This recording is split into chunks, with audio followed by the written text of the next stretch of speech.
bringing you a Christmas special edition of apple cinnamon rolls. Yes, what is better than getting tucked in bed or your couch watching some TV with that nice cup of tea? Yep, cinnamon rolls glazed with cheese frosting, baby. Right. Before we get into this video, please Like, subscribe, share, and hit that notification button so that you know whenever we bring out a new video. Yep. Now let's get into it. For our dough, you're going to need plain flour, sugar, yeast, salt. You want to put the salt on one side and the yeast on another side.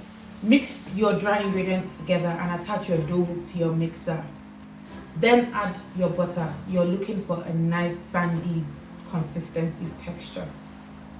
Once the butter has been incorporated properly into the dry ingredients, you then want to add your eggs and then your milk.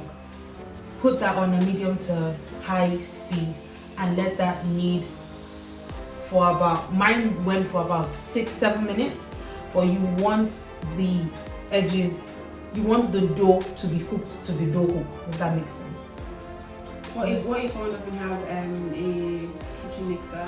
Well, then you can do this by hand, but it will take a lot longer for you to knead. But yeah, it can be done by hand. Definitely can be done by hand. How long would it take to do by hand? What would you say for them to do by hand?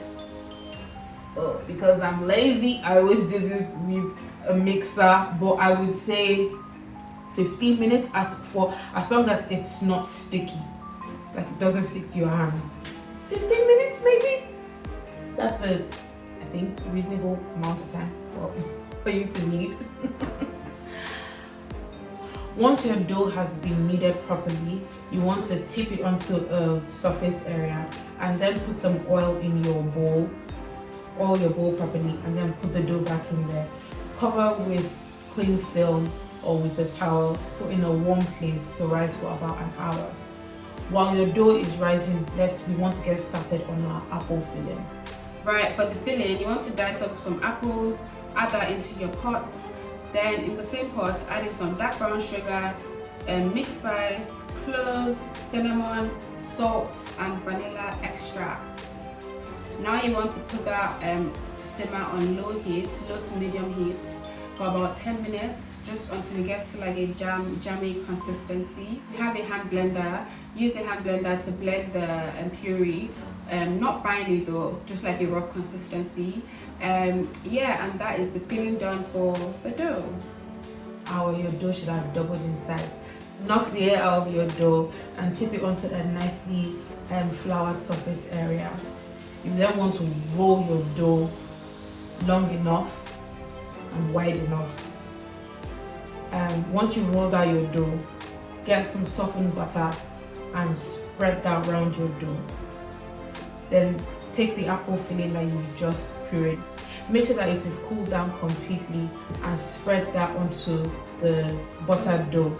So now you want to roll up your dough. So go with the longest part. I started off with the longest part of the dough and then just rolled it to the other side. You want to be gentle, yeah, you want your dough to be tight. Exactly. So once you've rolled up your dough, you should get a nice long log of dough. Now just cut it up into 12 pieces and place that into your baking dish. Cover again with cling film or with a tea towel and leave to rise in a warm place for about 15 to 30 minutes. Once that is done, put in your preheated oven and let that cook for about 20 to 25 minutes until it is nice and golden brown on top. What temperature are you cooking? At 170, sorry about that.